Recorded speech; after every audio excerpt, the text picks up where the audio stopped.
Mary Lyons, the Wealth Woman. Hi, I'm Eric Alexander with Benchmark Income Group. Welcome to the Big Wealth Podcast. So today we're going to talk about something really, really exciting: disability insurance.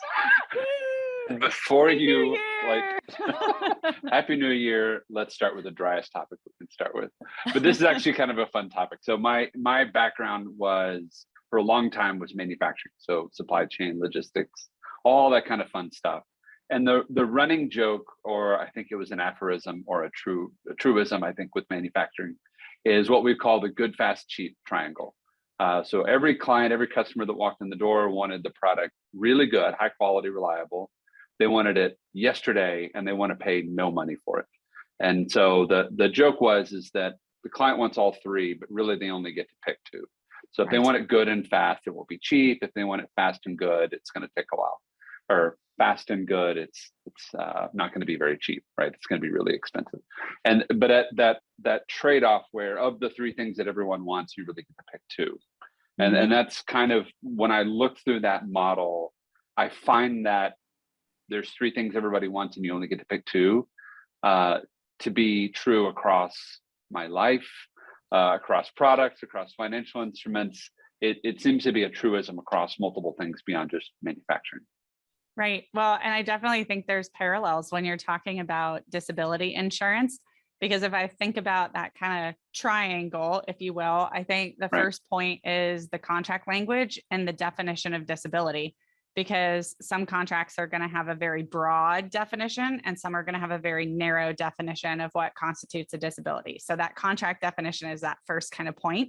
And then I think the second one is the benefits that you receive in the event of disability. So you get to choose whether it's a lot of money coming your way or a smaller amount of money coming your way. And then the third one is the cost, which is what you're paying in premium, right? So if you say, I want to know that if I just can't do the job I'm doing right now, that it counts as I'm disabled and I don't want to pay a lot in premiums, well, then the insurance company gets to decide the dollar amount of the benefits that come to you. So if they have a broad definition of disability, as opposed to like a very specific definition, and you're paying low cost, then the reality is you're probably not going to get a lot of benefit or a lot of dollars coming to you in the event of a disability. But if you said, look, I want really broad contract definitions, so it works out in my favor, because if I'm paying for coverage, I want to make sure if I'm disabled, I actually get a check. And then I want really robust benefits. So I want as much money as I can get. Well, guess what? The insurance company is going to control the cost, and it's probably going to be on the expensive side, and if you look at it as, I want really low cost and really high benefit in the event of disability, then the insurance company is going to control the definition of disability, and it will probably be very narrow. Right. And so you've got to be on your deathbed with no arms and legs. And, basically it's a very tight version of what happens.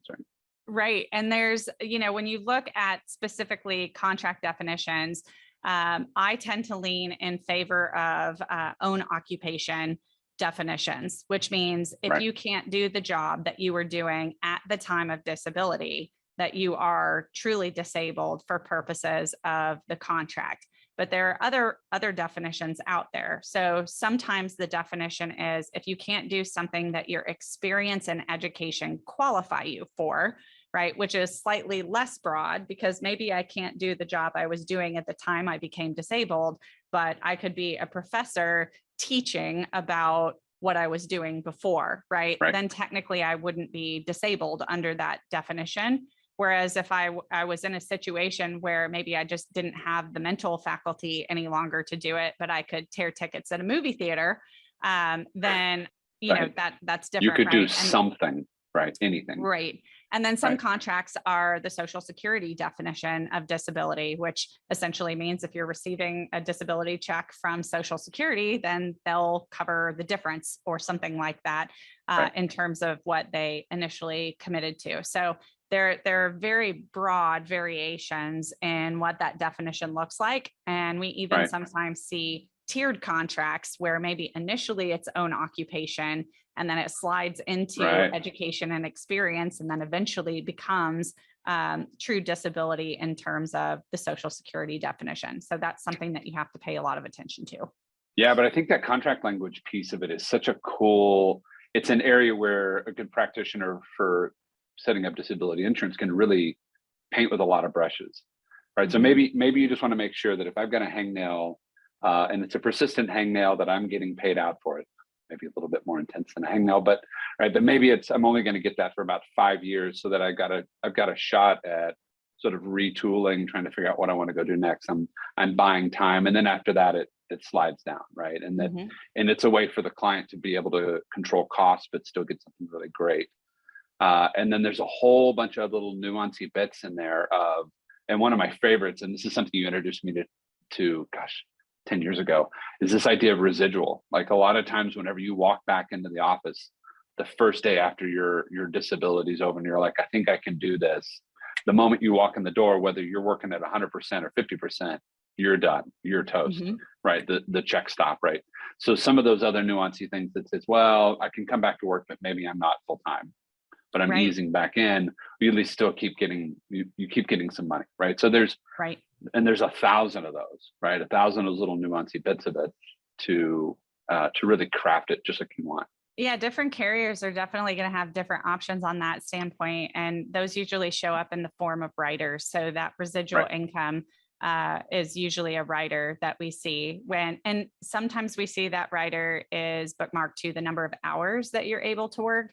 And sometimes it has to do with the percentage of income you're able to recoup, depending on how you're actually getting paid, whether you're hourly or commissioned versus, salaried or something of that nature. And so, I think being really clear on what that looks like is important, because if you go back to work at all and you lose all of your benefits, but you aren't capable of working full-time, or you aren't getting paid your full-time salary, that can be very, very detrimental. And then other ones, there are things like future increase options. So sometimes you can bake in that if you get raises and compensation without having to go back through the whole medical experience and underwriting, you can just automatically add in with proof of an increase of income. And that's important, because actually I think in part, Eric, we may have jumped into this in terms of here's what you can control without even explaining it. Yeah, that's a good point. A disability insurance contract is really meant to be put in place so that if your income is not coming in because you've become disabled, that income comes to you. And there are really two main types of contracts. One of them is group and the other is individually owned. And a lot of people get offered disability coverage of some sort from their office.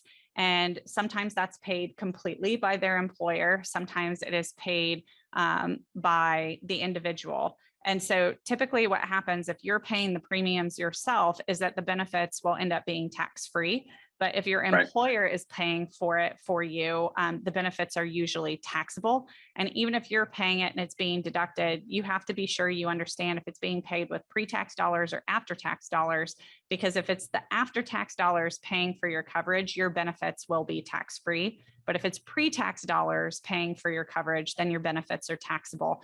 And so that's a different amount of money in your pocket. So it's important to understand that. And just because you have a group policy doesn't mean you have full income replacement. It could be something where you have a group policy and you might need to layer on an individual policy. And what I'll tell you is the group policies usually are not easily portable. So if you leave and you go somewhere that no longer has coverage, then you may be in a bit of a bind and you need a fully individual policy. But if you've gotten an individual policy, especially while you're young, then whether the company you work for has benefits or not becomes kind of irrelevant, because you've locked that down. And it's really the protection of your ability to earn that's important here, because especially for young people or households where there is a single earner, that's oftentimes the biggest income producing asset, especially in the early stages. Right. Well, and we talk a lot about life insurance, but the only way life insurance pays out is if you're dead.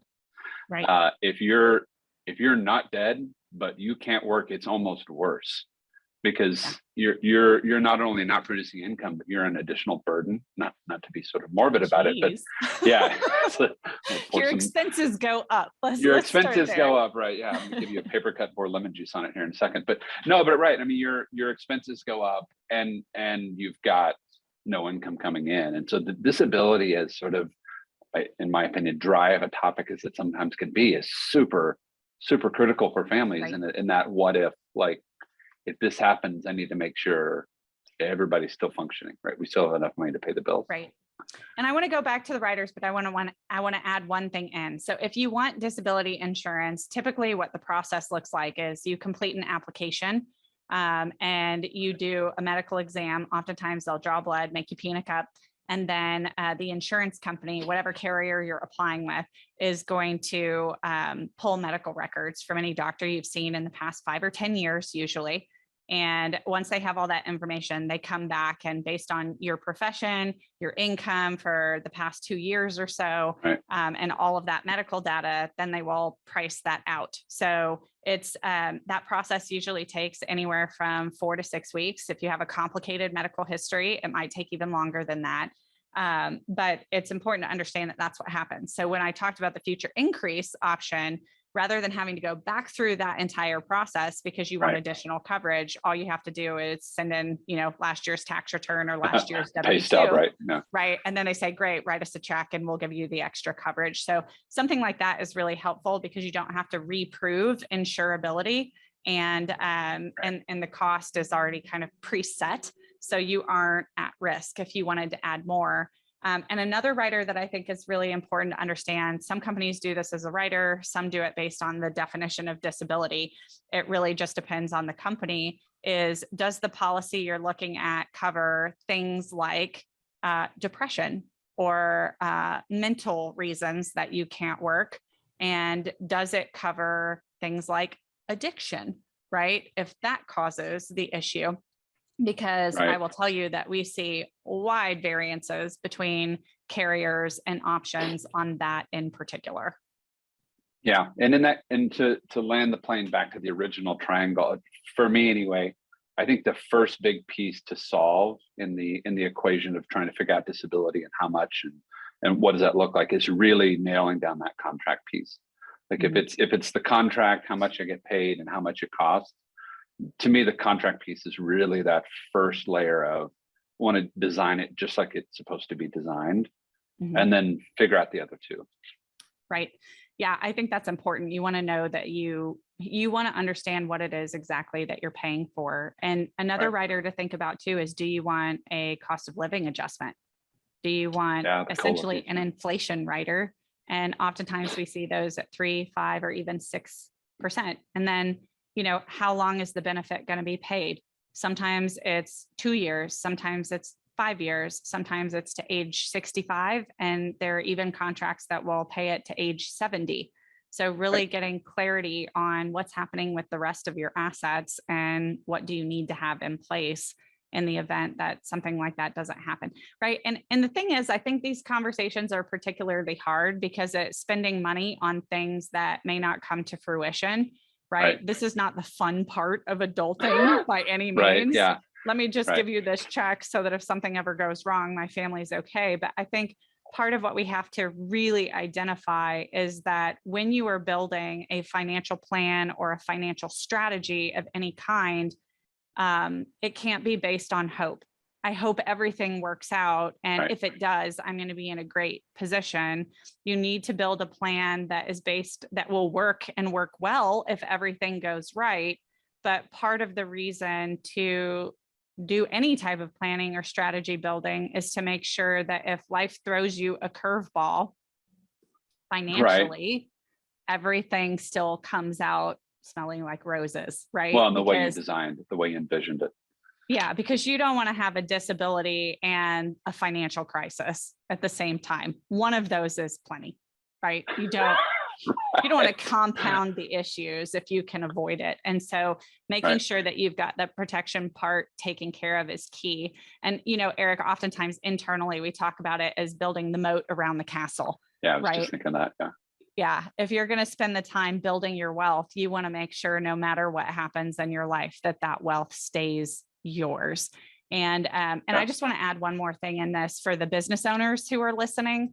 We frequently see in business continuation plans or in buy-sell agreements that include the event of a partner becoming disabled, that the definition of disability in the legal contract created by the attorney and the definition of disability in the disability policy don't always match.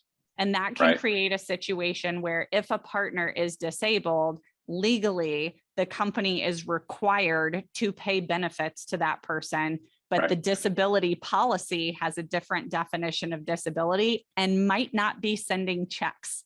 So it is really important, if you have a business continuation plan, to have that particular portion of it audited, because it's something that shockingly, sometimes attorneys don't pull the language directly from the contract that you've purchased and put it into the legal agreement. Right. So just so as that an they're aside, jiving. if you need an audit of that, we can help. Right. Well, I think that's it though, but I think you hit two nails on that one, is making sure that what you want to have happen in life is actually going to happen. And then setting up the boundaries that says, no, we've set this up to actually happen like we want. Like making sure that those two visions of the world, the vision of it and the actualities are actually meeting in the middle. And that comes with that moat, right? It's someone once told me the high probability of low probability events is a real thing, right? Say that in English. Yeah, say that in English, right? So there's a low probability I'm going to get struck by lightning tomorrow. There's a low probability, knock on wood, I'm going to get in a car accident. There's a low probability that something bad is going to happen. But there's a high probability that any one of those things is going to happen in my lifetime, right? We just don't know which one. I don't know which one it is, right? There's a high probability that something unforeseen will happen. And so I need to build in defenses to kind of deal with that. You are morbid today. I'm super morbid all the time. Is it just coming out today?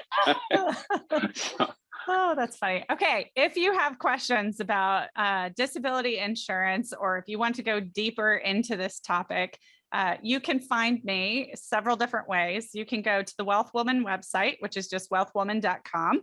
You can find our company, which is Benchmark Income Group, and that website is benchmarkincome.com. And then you can find me on social media at The Wealth Woman. Eric, where can they find you? Yeah, social media as well. Instagram is Economics with Eric, and I think it's the same on Facebook. And LinkedIn, it's just Eric Alexander. It's really simple. So hopefully this has been entertaining. Thanks for joining us. Bye.